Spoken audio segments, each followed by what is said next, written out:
Shalom à tous les bien-aimés qui nous suivent. Vous êtes nombreux à nous suivre partout là où vous êtes. Que le roi des rois, le Seigneur des gloires, visite chacun d'entre nous. Nous bénissons notre Dieu et nous accorde encore ce moment précieux, ce temps favorable, le temps d'édification, le temps de préparer l'avenir, le temps de préparer la vie éternelle. Paul dit, j'ai combattu le bon combat, j'ai achevé la course, j'ai gardé la foi, désormais la couronne de la justice m'est réservée. Non, pas seulement à moi, mais à tous ceux qui aimeraient l'avenir de Christ. Amen. J'ai saisi la vie éternelle. C'est ce qui m'intéresse. J'ai combattu j'ai combattu. Le bon combat, je vous l'ai dit, j'ai saisi la vie éternelle. Comment on peut saisir la vie éternelle? Sans combattant. Que Dieu te bénisse sur toi qui es venu ce soir. Peut-être que tu es fatigué, mais que Dieu te fortifie. Amen. Que Dieu t'accorde tout ce dont tu as besoin. Il t'accorde la rosée du ciel et la graisse de la terre. Quand nous venons ici, nous venons d'abord pour la rosée du ciel et ensuite pour la graisse de la terre. Dieu a dit à Abraham que je rendrai ton nom grand et je te bénirai. Donc, je rendrai ton nom grand et je te bénirai. Et j'avais dit ce jour qu'Abraham n'était pas pauvre. Abraham pouvait se poser la question, mais moi je suis déjà béni. La vraie bénédiction, c'est recevoir Christ. Vanité de vanité, tout est vanité, la poursuite du vent. C'est le moment de racheter le temps, les jours sont mauvais. Que le Seigneur bénisse. À quoi sert à l'homme de gagner le monde entier, de perdre son âme? Donc nous avons le souci de la nourriture physique, mais ayons plus le souci de nourrir l'âme. Que Dieu d'amour vous visite. Que Dieu te console. J'ai toujours dit que si tu étais venu malade, ici, c'est le lieu où le Seigneur guérit miraculeusement. Si tu crois, tu verras la gloire de Dieu. Alors, bien-aimés, nous poursuivons notre enseignement. La recherche de la brebis égarée. Jésus a donné une parabole. Il y avait un homme qui avait 100 brebis. Une seule était perdue. Mais cet homme a laissé 99, donc 99, sur les montagnes. Nous avons déjà expliqué ça. Et il avait le souci de retrouver celle qui était perdue. Et nous avons dit que nous étions perdus en Adam. Un jour, il y avait une femme cananéenne, une femme païenne. Vous connaissez l'histoire. Elle est venue auprès de Jésus pour dire, ma fille est malade. Jésus n'a rien fait. Comme elle a persévéré dans sa demande, Jésus a dit, je n'ai été envoyé que vers les brebis perdues de la maison d'Israël. Vous êtes présents? Je n'ai été envoyé que vers les brebis perdues de la maison d'Israël. Ah. Mais lui qui était venu uniquement pour les brebis perdues de la maison d'Israël, mais lorsque nous avons lu dans le livre de Jean chapitre 10, il dit, j'ai encore d'autres brebis qui ne sont pas de cette berger. Que le Seigneur bénisse. Donc lui qui est venu uniquement pour les brebis perdues de la maison d'Israël, il confirme qu'il a encore d'autres brebis qui ne sont pas de cette berger. Il dit, il faut que je les amène. C'est là où nous parlons de l'évangélisation. Il faut que je les amène. Ah, nous comprenons que Jésus est venu chercher les brebis d'Israël, mais il doit aussi chercher des brebis qui sont en dehors de la maison d'Israël. Et les brebis qui sont en dehors de la maison d'Israël, c'est nous. Ma prière est que Jésus soit ton berger, parce qu'il est le bon berger. Que le Seigneur te bénisse. Moïse a dit ceci.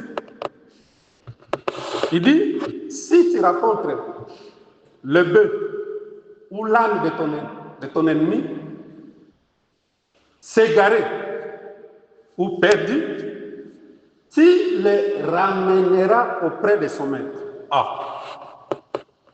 Donc, il y a deux personnes qui sont des ennemis, mais lui, il rencontre le bœuf ou l'âne de son ennemi s'égarer. Moïse dit, tu ne diras pas non, ça appartient à mon ennemi. D'ailleurs, c'est du bien. Ça fait du bien parce que c'est mon ennemi. Moïse a dit non, tu vas ramener le bœuf ou l'âne de ton ennemi. Est-ce que vous me suivez? Mais le bœuf, c'est un animal pur. L'âne, c'est un animal impur. Ah, c'est là où nous comprenons que le bœuf, c'est Israël. Parce qu'Israël, c'est un peuple choisi par le Seigneur. Mais l'âne, c'est nous, les nations. Nous étions impurs, mais il y a un homme qui nous a ramenés. Jésus a ramené le bœuf et l'âne. Est-ce que vous me suivez? Ici, j'explique que Jésus a cherché les brebis d'Israël et nous, les brebis qui sont en dehors de la bergerie d'Israël.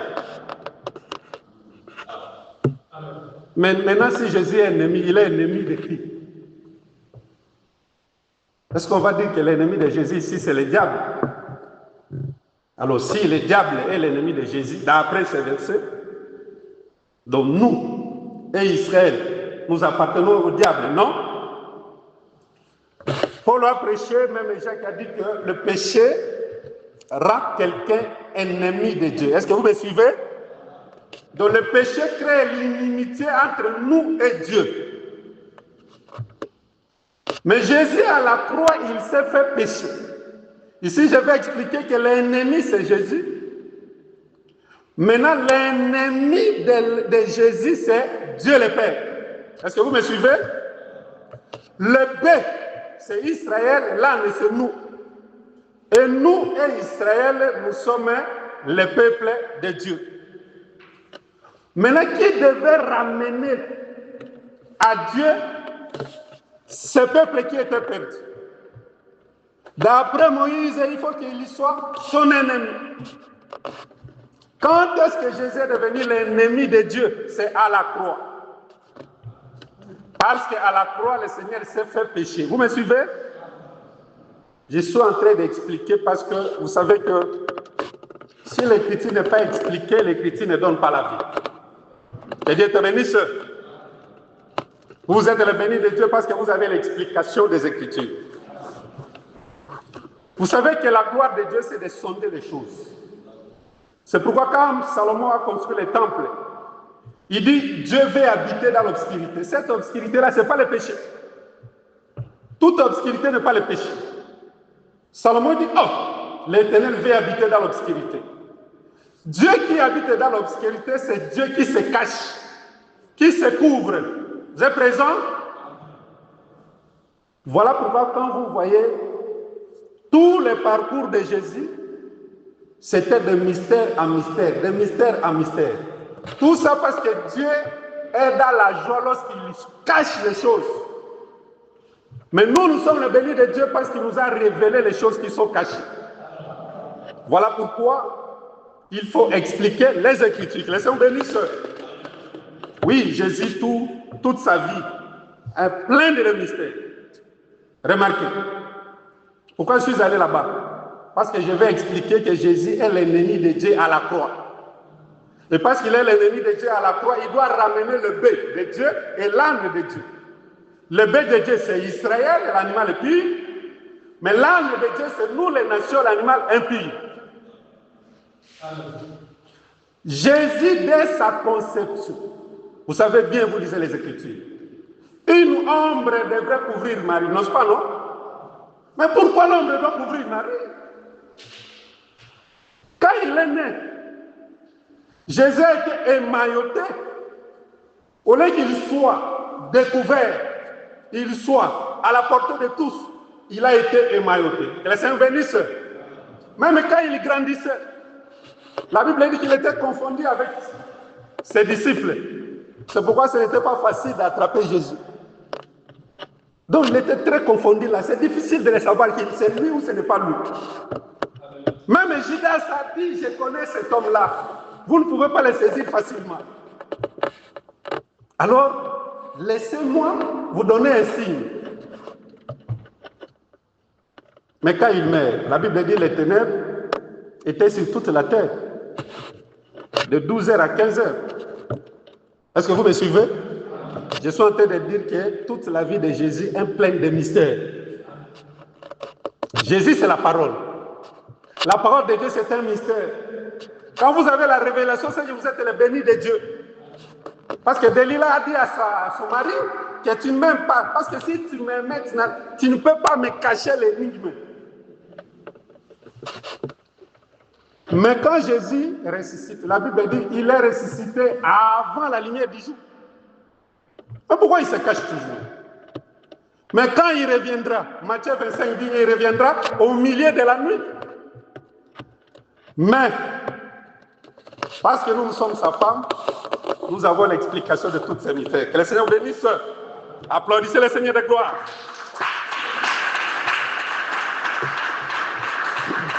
On n'a pas le temps. On n'a pas le temps. Suivez.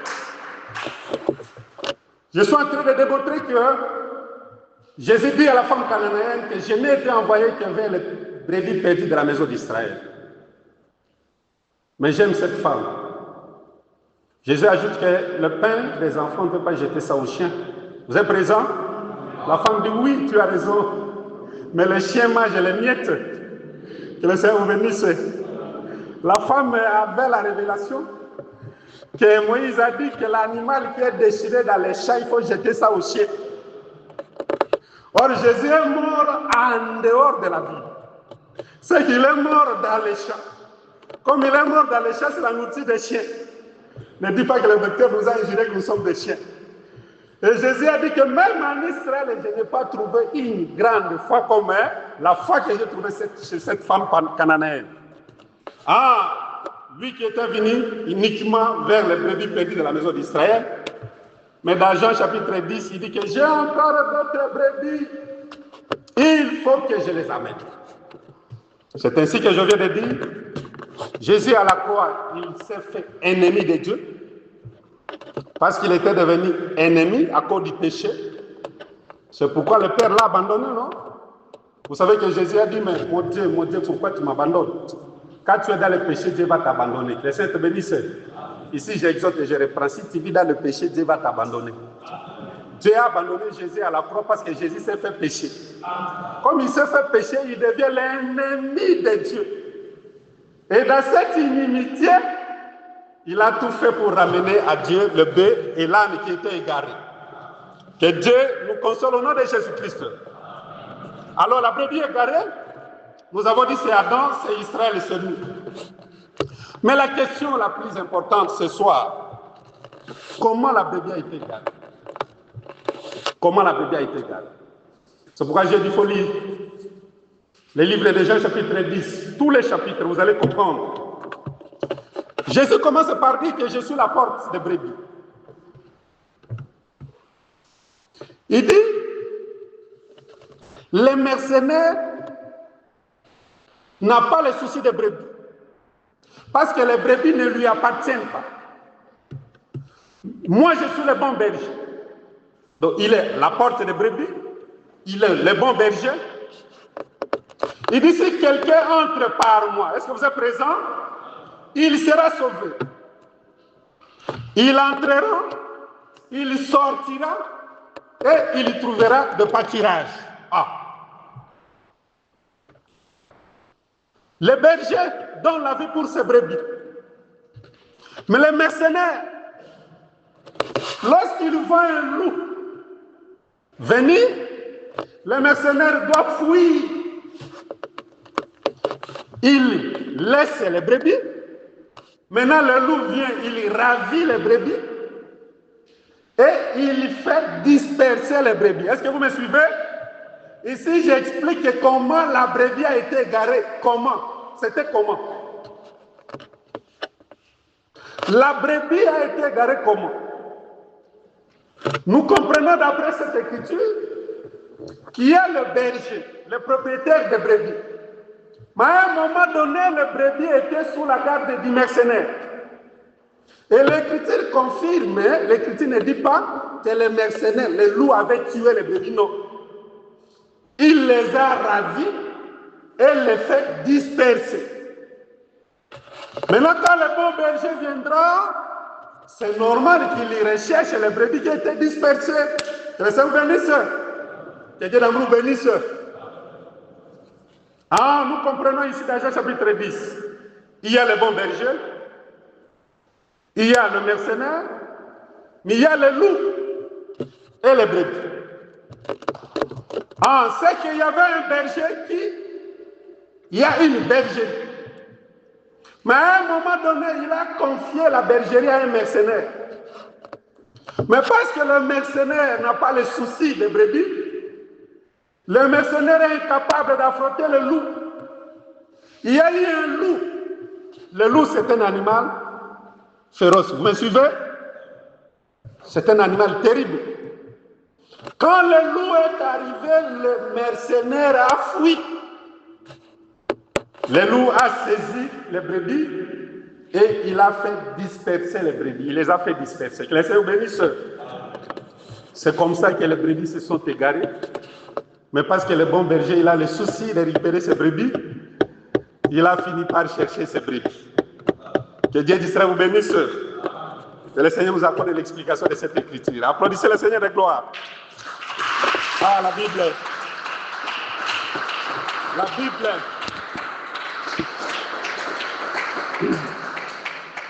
Aujourd'hui, on n'aura pas beaucoup de temps, alors j'ai beaucoup de choses à dire. La bergerie, c'est le jardin d'Éden. Les propriétaires des brebis, c'est l'Éternel et Dieu. Parce que David dit, l'Éternel est mon berger. Je ne manquerai de rien. Ma prière est qu'il soit réellement ton berger. Parce que si Dieu est ton berger, tu ne manqueras rien. Donc tout ce que tu as besoin, il suffit seulement que l'Éternel soit ton berger. Toi, tu ne manqueras rien. Mais à un moment donné, l'Éternel a confié ses brebis à un mercenaire. Maintenant, le loup est venu entrer dans la bergerie. Parce que le mercenaire est incapable d'affronter le loup, la Bible dit que le mercenaire a fui. Et le loup a fini par ravir, saisir les brebis pour les faire disperser. Qui est le mercenaire ici? C'est Adam. Est-ce que vous êtes présent? Dieu a confié à Adam le jardin d'Éden. Il dit, prends les jardins, cultive les jardins et garde les jardins. Le loup, c'est qui? Mais c'est le diable qui est venu dans le jardin d'Éden. Et la Bible confirme que quand le diable est entré, Adam avait fui. Parce que quand le Seigneur est venu, la Bible dit, Adam lui-même confirme que je me suis caché loin de ta face. C'est qu'il avait fui. Que le Seigneur te bénisse. Maintenant, nous, tous, c'est Actes des Apôtres qui confirme que tous ceux qui ont vécu sur la terre sont sortis d'un seul sang. Est-ce que vous me suivez? Ici, j'explique comment nous étions perdus en Adam. Pour que le Seigneur vienne nous récupérer. Donc, le jardin d'Éden, c'est la bergerie. Nous sommes des brebis, nous étions en Adam. Parce qu'Adam n'a pas pu garder le jardin. Le loup est entré. Il a ravi les brebis pour les disperser. Maintenant, les bons bergers doivent venir. Parce qu'en réalité, vous savez bien que le mercenaire a une mission limitée. Vous êtes présent? Un mercenaire a une tâche limitée. Le mercenaire, c'est pourquoi Jésus, dans Jean chapitre 10, il dit le mercenaire a fui lorsque le loup était venu. Vous allez comprendre. Dans 1 Samuel chapitre 17, est-ce que vous êtes présent? Il y a Saoul, il y a David, il y a Israël, il y a Goliath. Israël, ce sont les brebis. Goliath, c'est l'image du diable, le loup. Saoul, ici, c'est le mercenaire, mais David, c'est lui le bon berger. Que le Seigneur te bénisse. Et l'Écriture confirme, lorsque Goliath rougissait, Saoul a fui. Lisez bien. Tous ceux d'Israël fuyaient devant Goliath. Mais quand David a vu le bon berger, il a dit que personne ne se décourage. Moi, j'irai me battre contre cet homme. Que le véritable David prenne ta défense. Que le véritable David te fasse récupérer là où on t'a enterré. Applaudissez le Seigneur de gloire. Merci. Ici, je donne une image que Saoul était un mercenaire, Goliath c'est le loup, Israël sont les brebis ou la brebis. David confirme que moi je suis une brebis égarée, nous avons lu ce verset, mais David c'est lui le bon berger. C'est pourquoi lorsque David devrait faire la démonstration, il a dit que je faisais paître les troupeaux de mon père. Les saints te bénissent. C'est-à-dire qu'il est en train d'expliquer ce qu'il a fait, ce qu'il va faire. Parce qu'avant de paître Israël, David a commencé d'abord par paître les troupeaux. Vous êtes présents? Avant que Moïse ne fasse, avant que Moïse ne prenne la charge d'Israël, Moïse doit d'abord commencer par paître les troupeaux. C'est là où j'ai toujours dit, l'apôtre avait raison. C'est-à-dire, avant de paître le peuple de Dieu, il faut qu'on sache que tu as eu déjà à paître les troupeaux quelque part.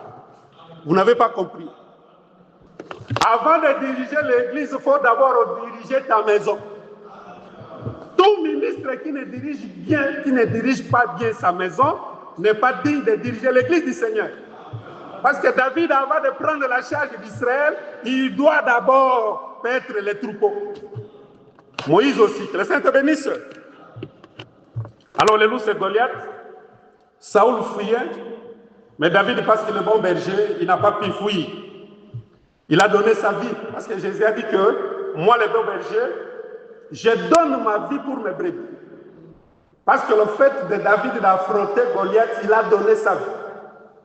Mais parce que David, c'est le véritable, c'est l'image du véritable, il a dit, je suis capable de donner ma vie et de la récupérer. Les saints te bénissent. Quand Jésus disait cela, il confessait déjà qu'il allait mourir et ressusciter. Parce que Jésus est ressuscité, c'est-à-dire il a vaincu les derniers ennemis qui est la mort, il est capable de vaincre ton problème, quelle que soit sa nature. Qu'il soit un problème spirituel, physique, sanitaire, Jésus est capable de te donner la victoire au nom de Jésus-Christ. Alors nous sommes allés là-bas, pourquoi? Pour expliquer comment la brebis était égarée. Nous étions perdus en Adam et l'ennemi nous a fait disperser. Voilà pourquoi le berger véritable est venu pour nous ramener dans la bergerie. Que les saints te bénissent. C'est pourquoi il a dit, j'ai encore d'autres brebis. Il faut que je les amène. C'est là où nous sommes. Il faut. Pour ramener les brebis qui sont en dehors de la bergerie, c'est comme nous là, nous sommes déjà dans la bergerie, nous sommes dans la maison, nous sommes déjà à l'intérieur, mais nous devons savoir que nous avons nos frères qui sont encore à l'extérieur. Nous devons avoir le même souci que le Seigneur avait pour aller les ramener. Nous allons les ramener par le moyen de l'évangélisation. Les saints te bénissent. C'est une obligation. Jésus dit, il faut.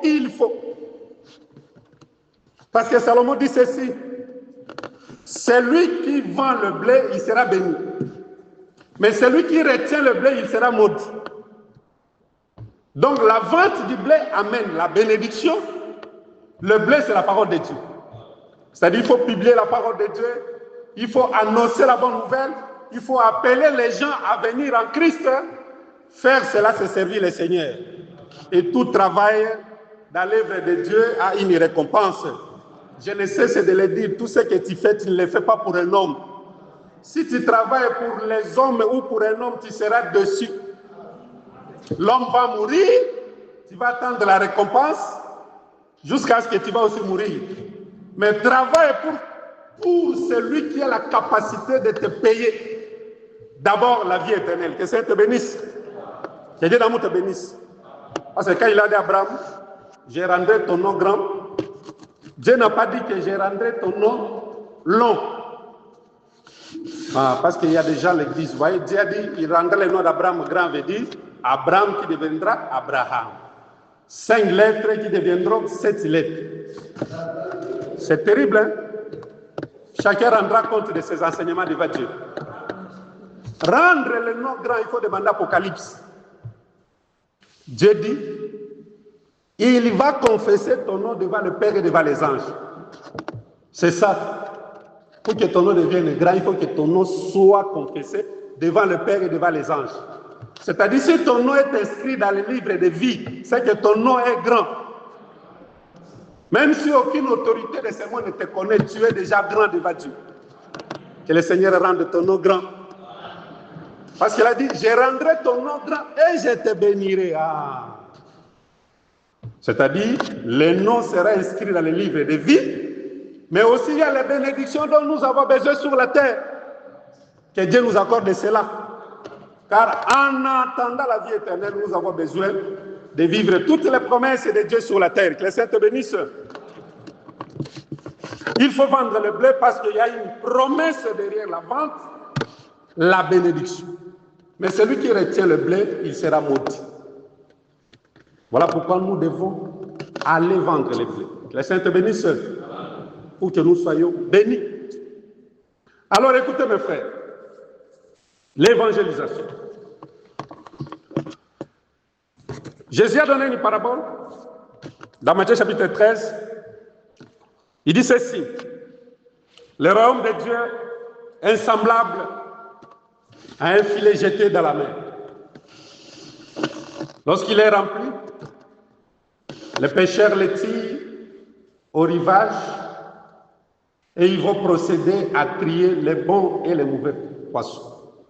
Parce que lorsque le filet ramasse les poissons, il ramasse les poissons de toute espèce. Est-ce que vous me suivez? Les poissons de toute espèce. Quand nous sommes sur terrain, il ne faut pas trier les gens pour dire que lui là avec des tatouages, ça ne sert à rien. Je ne peux pas lui donner les papiers. Qui te dit qu'il ne sera pas sauvé? Ce n'est pas ton affaire. Lui là avec des locks, non, lui là. Là, c'est une perte de temps. Je risque de gaspiller les papiers. Non.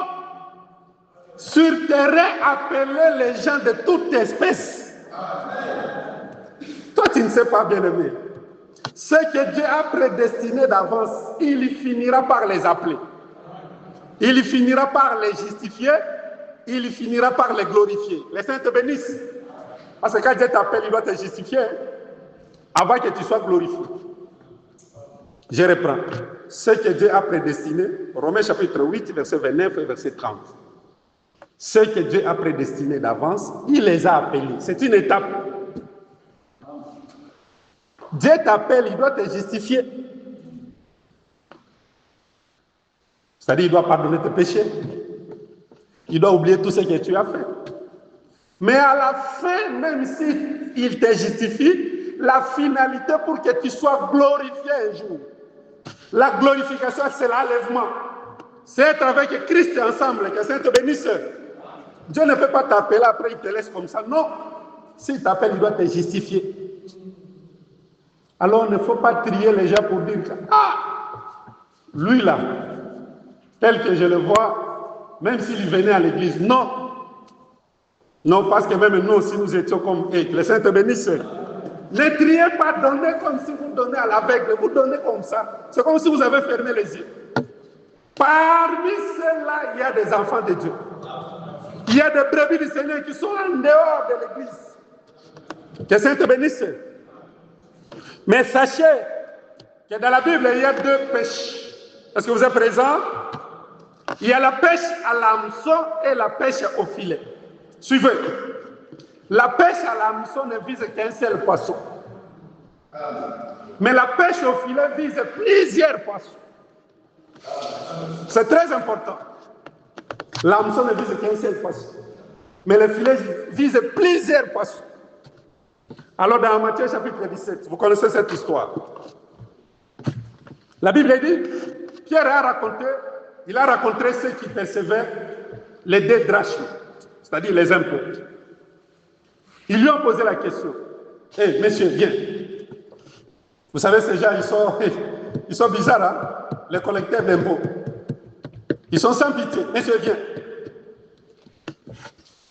Votre maître là, il ne paye pas les 2 drachmes. Est-ce que vous êtes présent? Pierre a dit oui. Maintenant, Pierre entre dans la maison, comme Jésus sonde les cœurs et les reins.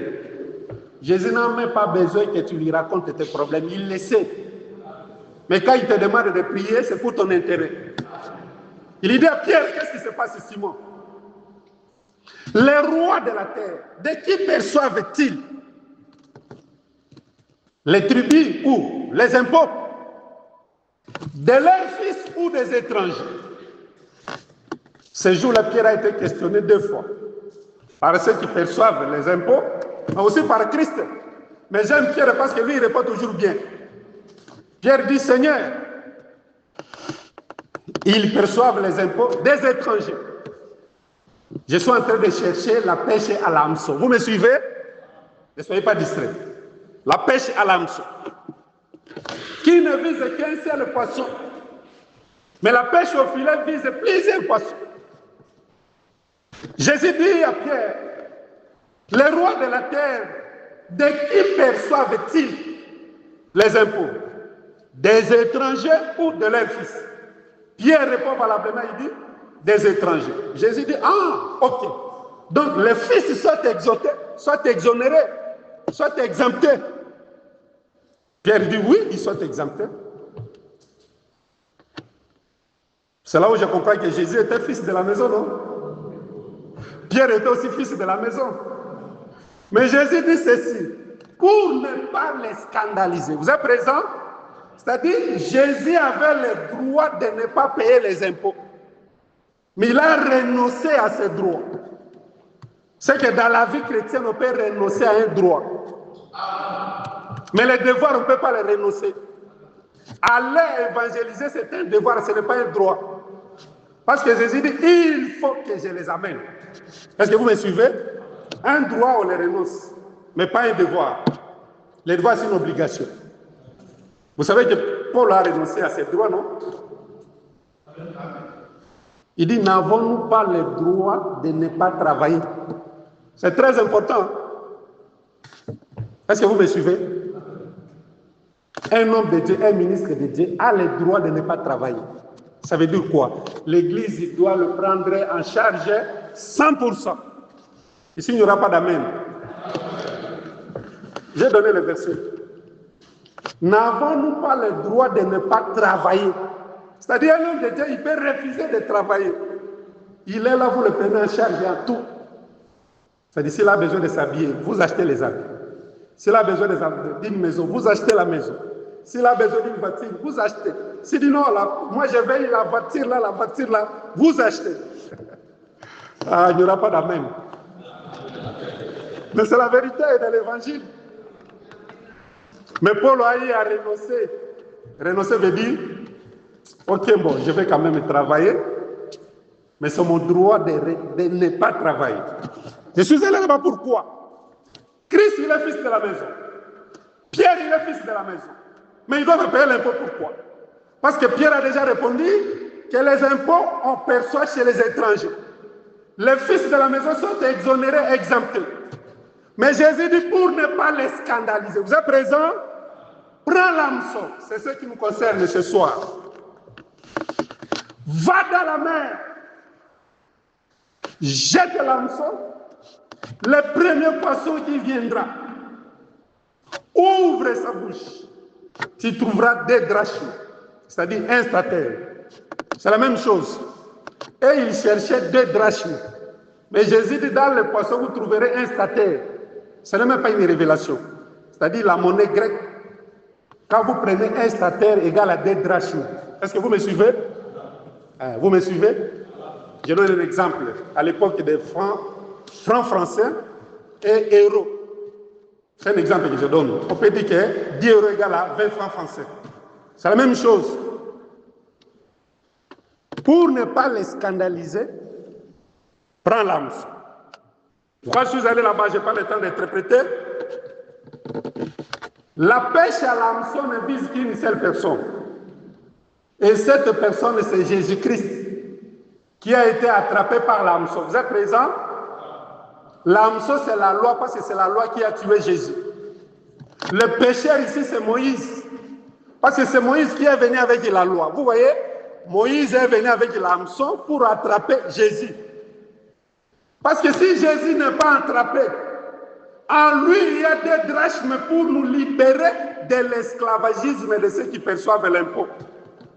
Voilà pourquoi tu es déjà libéré.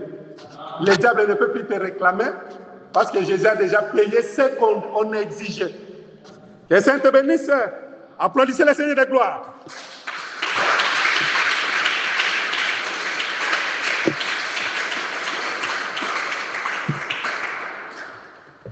En Jésus, il y a les deux drachmes. Jésus a dit, paye d'abord pour moi et ensuite pour toi. Que le Seigneur te bénisse. C'est là où j'ai toujours dit, la priorité, c'est d'abord Jésus. Jésus, c'est l'œuvre de Dieu. Jésus, c'est la location de la salle. Jésus, c'est l'achat de la salle. D'abord pour moi, l'œuvre de Dieu. Ensuite pour toi. Que le Seigneur te bénisse. Donc tout ce que nous donnons, la priorité, c'est d'abord l'œuvre de Dieu. C'est pourquoi vous allez voir Salomon, tout un roi, il a commencé d'abord par construire la maison de Dieu avant de construire son palais. Il pouvait dire que moi je suis quand même une grande autorité. Les rois des nations viendront voir le fils de David, comment il a assis sur le trône. Mais Salomon a commencé d'abord par chercher l'intérêt de Christ, l'intérêt de Dieu. Cherche d'abord l'intérêt de Dieu et Dieu s'occupera de tes affaires. Que le Seigneur te bénisse. Est-ce que vous aimez cette exhortation? Pierre paye d'abord pour moi. Si tu termines pour moi, tu vas payer pour toi. Pourquoi je suis allé là-bas? La pêche à l'hameçon ne vise qu'une seule personne, c'est Jésus, qui a été attrapé par la loi. C'est la loi qui a tué Jésus. Ce n'est pas moi qui dis. D'après notre loi, il mérite la mort. Mais qui est venu avec la loi? Moïse est venu avec la loi. Mais ce qui nous intéresse, c'est la pêche au filet. Que le Seigneur te bénisse. La pêche au filet vise plusieurs personnes. Jésus dit, quand le filet est jeté dans la mer, c'est-à-dire pour connaître les poissons, même si vous gardez le filet dans la maison, vous n'aurez jamais les poissons. Il faut faire un déplacement. Vous êtes présents? Allez dans la mer. Le filet, Jésus a déjà interprété, c'est la parole de Dieu. La mer, c'est le monde. Les poissons, ce sont les enfants de Dieu. Est-ce que vous me suivez? Les pécheurs, ce sont les prédicateurs, les hommes de Dieu. Et dans ce travail d'évangélisation, nous avons dit, nous sommes des évangélisatrices et des évangélisateurs. Que Saint te bénisse. Si tu gardes le filet, tu n'auras pas le poisson. Il faut faire un déplacement. Aller où? Dans la mer. C'est-à-dire, nous devons aller sur terrain pour appeler les gens de toute espèce. Que les saints te bénissent. Et quand nous sommes sur terrain, je l'ai dit, il ne faut pas trier le poisson là-bas. Parce que si tu tries le poisson là-bas, tu risques de confondre le bon poisson et le mauvais poisson. C'est pourquoi je dis, ne regardez pas le visage. Ne regardez pas l'accoutrement. Ne dites pas celle-là avec des mini-GPS qu'elle sera vraiment, elle va se convertir. Ce n'est pas ton affaire. Celui qui a la capacité de faire convertir quelqu'un, c'est le Créateur lui-même. Que Saint te bénisse. Appelons les gens. Parmi ceux qui viendront, il y a des enfants de Dieu. Parce qu'il faut savoir qu'en dehors de nous qui sommes déjà ici, il y a des enfants de Dieu qui sont encore à l'extérieur. Pour qu'ils y viennent, nous devons, c'est à nous d'aller vers eux avec le filet. Mais si le filet arrive au rivage, c'est là où maintenant il faut commencer à trier. Que les saints te bénissent. Les rivages, c'est l'église locale. Je l'avais dit ce jour-là, que dans l'évangélisation, on ne prêche pas la doctrine dans sa rigueur. Il y a même un bien-aimé qui m'a posé la question. Maintenant, quand nous sommes sur le terrain, est-ce que les frères peuvent couvrir leur tête, c'est-à-dire porter le chapeau? Est-ce que les sœurs peuvent se voiler? Mais la réponse est simple. Est-ce que vous me suivez? Nous sommes les croyants. Vous êtes présents? Nous devons appliquer la doctrine de notre Dieu. Parce que tu vas parler des choses de Dieu, c'est normal que tu sois voilé, ma sœur. Est-ce que vous me suivez? Ce sont les choses de Dieu. Vous pouvez même prier. Alors, le frère ne peut pas, quand il est sur le terrain, avec les chapeaux, après il parle des choses de Dieu. Ce n'est pas conforme. Les saints te bénissent. Que Dieu d'amour te bénisse. Déjà, quand il va voir ton habillement, comment tu es voilé, c'est déjà un signe de celui qui prie. Parce que même le monde sait que tu t'es habillé comme ça, tu vas aller à l'église. Des fois, on pose cette question, non? Oh, tu pars à l'église? Ils savent que celui qui prie ou celle qui prie a une attitude quelconque qui est différente du monde. Les saints te bénissent. Quand nous sommes sur le terrain, nous ne devons pas trier les gens. Même si vous trouvez les gens qui venaient de se bagarrer, donnez-les les messages. Appelez-les. Dites que le Seigneur a besoin de vous. Les saints bénissent. Le Seigneur a besoin de vous. Parlez de la beauté de Christ. Publiez seulement la bonne nouvelle. Dites que Dieu est merveilleux. Dites que Dieu bénit toujours, il bénit. Il guérit, il sauve, il délivre. Ne dites pas que vous allez souffrir. Ne dites pas qu'il vous a fait grâce non seulement de croire à lui, mais de souffrir aussi pour lui. Ne donnez pas ces versets là-bas. Est-ce que vous me suivez? Vous me suivez? Le poisson risque de... vous m'appelez pour aller souffrir. Ne dites pas que non, vous voyez, il y a le baptême d'eau, il y a le baptême de l'esprit, mais il y a aussi le baptême de feu. Le baptême de feu, ce n'est pas allumer le feu, ça vous savez, non? Il y a des gens qui allument le feu, après on va commencer à souffler. Oh, je viens de recevoir mon baptême de feu. Non. Le baptême de feu, c'est la souffrance.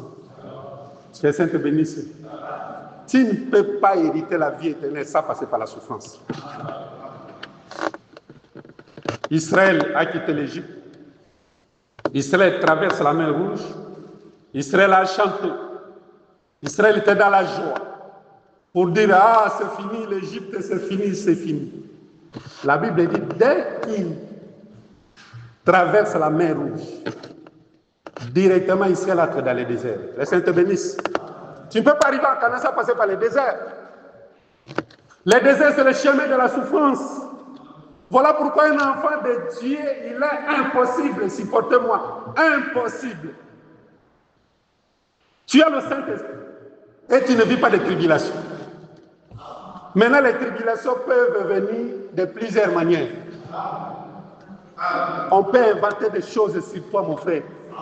Tu peux même dormir, te réveiller, tu dis c'est moi ou ce n'est pas moi. Je suis en train de rêver ou quoi? On peut t'amener même en prison, mais innocent. Le Seigneur avait déjà prédit ça, non? N'allez pas prêcher le baptême de feu là-bas pour dire que en venant à Christ, vous allez souffrir. Vous allez souffrir. Présentez seulement que Dieu est bon. Effectivement, Dieu est bon. Vous ne mentez pas, non? Je n'ai pas dit d'aller mentir. Dites seulement que l'Éternel est bon. Le Seigneur est bon, c'est un bon berger. Il prendra soin de toi. Tout ce que tu as comme problème. J'aime lorsque nous étions à Morangis, il y avait une action évangélique. Le thème était Jésus, l'unique solution. Vous avez oublié ça? Jésus est l'unique solution. C'est-à-dire Jésus n'est pas une solution alternative. Ne dis pas bon, je suis guéri, on a prié pour moi, mais aussi j'ai pris les médicaments. Ici il n'y aura pas d'amen. Je change de langage. Mon frère, tu es guéri comment? Oui, je suis guéri parce que, j'ai pris les médicaments, deux, on a prié pour moi. C'est que les médicaments ont fait un travail, la prière aussi a fait la suite. Non. Le juste se vivra par la foi. Je n'ai pas interdit de prendre les médicaments. Ézéchias a prié, après il a utilisé la masse de figues. Mais pour nous, les croyants, notre foi, c'est en Christ. Parce que tu peux boire les médicaments ne peuvent rien. Sinon, les gens ne mourraient pas. Tu peux raconter le spécialiste le plus célèbre du monde entier. Mais celui qui détient le souffle de vie, c'est Dieu Tout-Puissant. C'est ça la différence entre nous et le monde.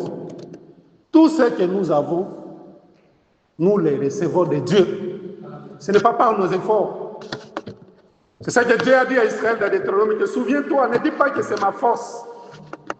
Non, c'est ma force. Si je suis devenu aujourd'hui ce que je suis devenu, parce que moi j'étais un étudiant célèbre, parce que moi je suis belle, parce que moi je brosse dit, parce que moi je ne recule pas. Ne dis pas moi, mais dis c'est par la grâce de Dieu. Par la grâce de Dieu, mes bien-aimés. Déjà quand on dort pour se réveiller, c'est déjà un miracle. Vous qui cherchez le miracle, quand quelqu'un dort, il se réveille, c'est un miracle. Parce que dans le sommeil, là, tu ne te retrouves même plus.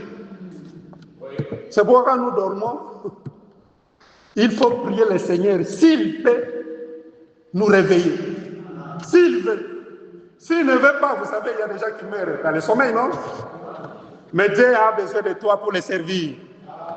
Même s'il y avait la mort, que cette mort soit éloignée au loin. Applaudissez le Seigneur de gloire.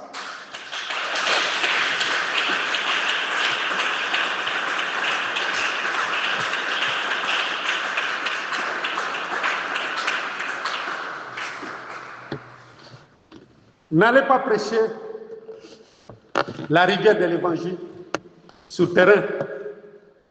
Dites seulement que le Seigneur est bon. Dites seulement que quand vous venez en Christ, vous n'allez pas souffrir. Dites seulement que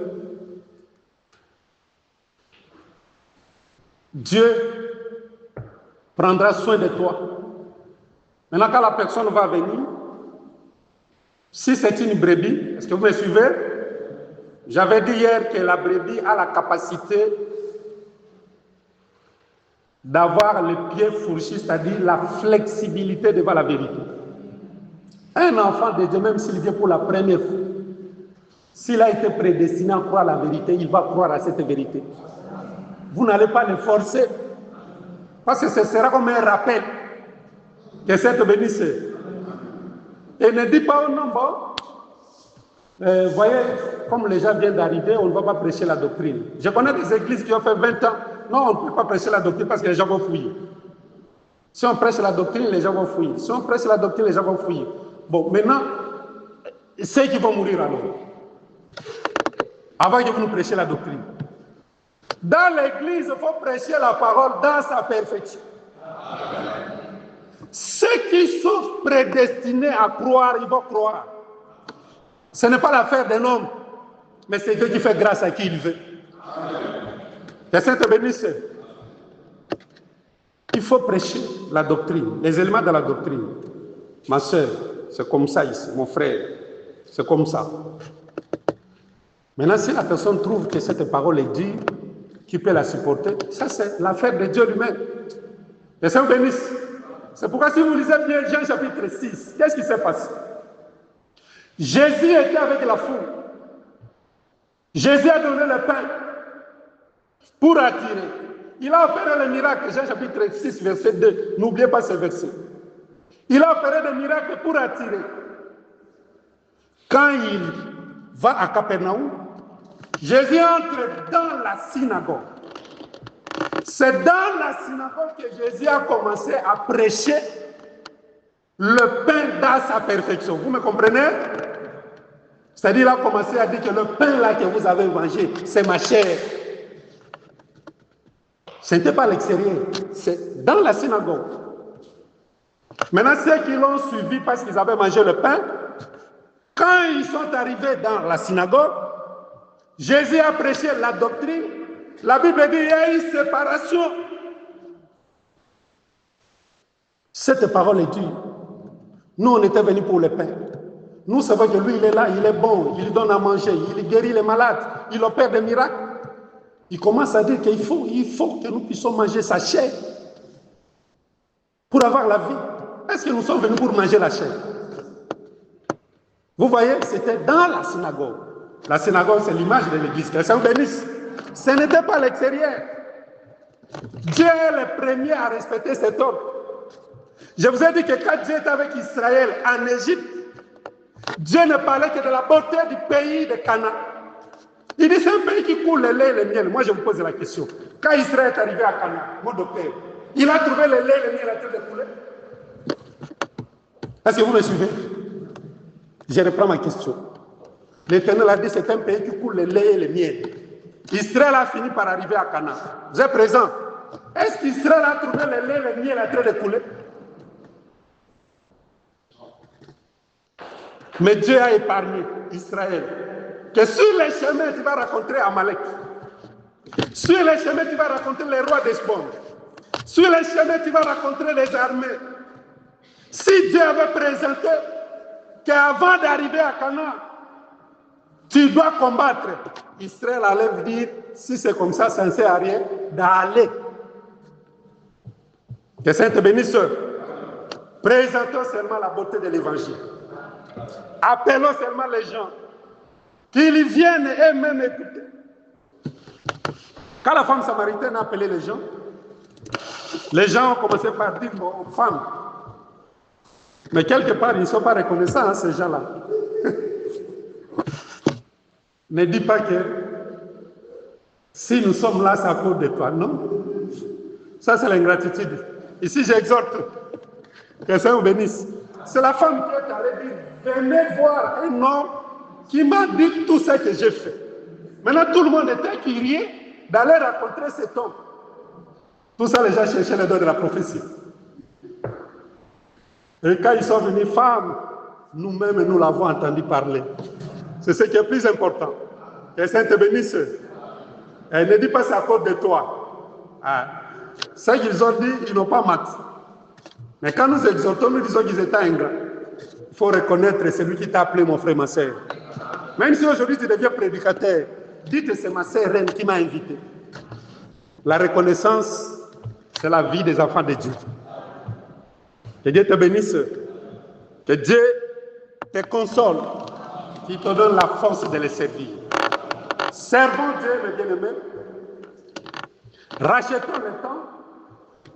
L'Église doit grandir. Ce verset, j'allais oublier alors que hier, je l'ai donné. L'Église s'est fortifiée dans la foi. Augmenter en nombre. Parce que les gens prêchent seulement non la qualité des membres, même la quantité. Que Saint te bénisse. Ici, c'est le nombre qui est augmenté. Le jour en jour.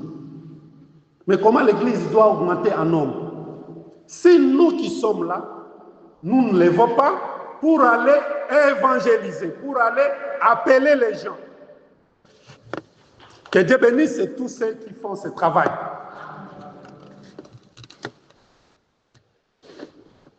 Que Dieu te bénisse. Pourquoi les dimanches tu ne peux pas appeler même une seule personne? Pose-toi la question. Pourquoi tu ne peux pas le faire? Ça, c'est l'exercice que je donne. Je termine. Pourquoi les dimanches qui arrivent ici? Ou les autres jours qui viendront? Pendant toute une année, même pas une semaine, même pas un mois, toute une année, tu es incapable d'appeler quelqu'un. Tu dois te poser la question. Que Dieu nous fortifie. Que Dieu nous délivre. Que Dieu nous accorde ce courage. Il faut avoir le courage, bien-aimé. Ceux qui sont à l'extérieur, ici j'exhorte, ils viendront aussi participer non seulement à nos promesses, c'est-à-dire à nos droits, mais aussi à nos devoirs. Vous n'avez pas compris? Pour payer la salle, ça devient un problème, ça devient des gymnastiques. Mais peut-être, parmi ceux qui sont à l'extérieur, c'est comme une sœur qui est venue. Mon frère, la sœur qui est venue là, c'est la première fois. La deuxième fois. Celle qui était venue hier. C'est un exemple que je donne. C'est un exemple que je donne. Vous allez me supporter. Ce n'est pas le monde. Elle a donné une offrande de 200 euros. Ce n'est pas le monde, c'est le monde qui est interdit. Bon, elle a donné l'offrande de 200 euros, offrande. Toi, tu as donné combien? Moi, j'ai donné combien? Est-ce que vous me suivez? Ici, il n'y aura pas d'amen. Si elle n'était pas invitée, vous voyez? Si elle n'était pas invitée, comment on allait avoir cet argent? Nous avons un grand projet pour acheter la salle. Nous ne serons pas pour toujours sous la dépendance. Parce que bientôt là, on va faire des courses. Nous devons appeler les gens qui viennent participer non seulement à nos droits, c'est-à-dire à nos promesses, mais qu'ils participent aussi à nos devoirs. Que Dieu te bénisse. Parce que Moïse dit à Obab, il faut lire bien, nous te ferons du bien, vous êtes présent, mais toi aussi tu nous feras du bien. Comment? C'est toi qui connais les lieux où nous capons. C'est-à-dire quand Obab vient, il doit rendre un service à Israël. Israël doit rendre service aussi à Obab. Nous devons appeler les gens. Peut-être ceux qui sont à l'extérieur là vont commencer à payer la salle facilement. Parce que généralement les anciens sont des incrédules. Supportez-moi sur votre frère. J'ai dit généralement, ce n'est pas toi, mais c'est l'autre. Parce que tu commences déjà à t'inquiéter. Ce n'est pas toi, mais c'est l'autre. Une salle c'est 2500 euros. 2500 euros. Une église de plus de 100 personnes. Mais s'il faut diviser 2500, diviser par 100, qui peut faire ces calculs pour moi? Je termine, il me reste 2-3 minutes, il est temps. 25 euros par mois. Vous voyez? C'est-à-dire, il y a ceux qui donnent et ceux qui ne donnent pas, c'est ça le problème. Maintenant, tu peux te poser la question, mais moi, je donne plus de 25. Moi, je donne 100, moi, je donne 200, moi, je donne 50. Mais pourquoi on n'atteint pas les chiffres facilement? Ah, parce qu'il y a ceux qui ne donnent pas. Maintenant, je me pose la question, comme tu ne donnes pas, c'est que tu n'as rien. Or, celui qui n'a rien, on notera même ce qu'il a. C'est le verset. Moi, je suis votre frère. Tu n'as rien. Maintenant, Jésus dit, on va ôter même ce que tu as. Ça, c'est l'équation. Quelqu'un qui n'a rien, on va ôter quoi? C'est là où je crois que, même quand tu dis que je n'ai rien, tu vis comment? Est-ce que vous supportez cette exhortation? C'est pour ta délivrance, bien-aimé. C'est pour ta délivrance. Servons le Seigneur, car il nous bénira. Ceux qui sont à l'extérieur viendront participer non seulement à nos promesses, mais ils vont participer aussi à nos travaux, à nos devoirs. Et nous allons partager le poids de l'œuvre. Parce que l'œuvre de Dieu n'est pas l'affaire d'une seule personne. Ne dis pas parce que l'autre va donner, l'autre va donner. Et puis quand vous prenez la dîme, vous payez la salle. C'est un détournement. Silence de mort. Vous prenez la dîme, qui est le salaire des ouvriers. Vous payez la salle. Mais c'est un détournement. Tout comme vous prenez l'argent de la salle, vous payez les salaires des ouvriers. C'est un détournement. Ce n'est pas en vain que les offrandes sont différentes. Ce qui est pour Dieu est pour Dieu. Ce qui est pour les hommes est pour les hommes. Pour les serviteurs, c'est pour les serviteurs. Pourquoi je suis allé là-bas? Parce que s'il y a un déficit, comme je l'ai dit, la priorité, c'est l'œuvre de Dieu. Est-ce que vous me suivez? C'est normal qu'on puisse prélever dans les salaires des ouvriers pour compléter la salle.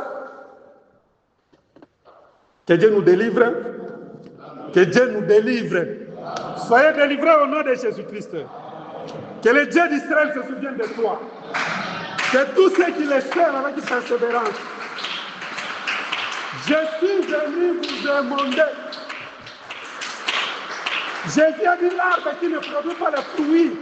L'arbre qui ne produit pas les fruits sera coupé. Mais l'arbre qui produit les fruits sera émondé pour qu'il produise davantage. Je sais que parmi vous, il y a ceux qui le font sans difficulté. Mais ceux qui ne le font pas, ce n'est pas moi. Je suis là comme un pasteur. Je ne veux pas que tu sois coupé, mais que tu produises. Que Dieu te bénisse.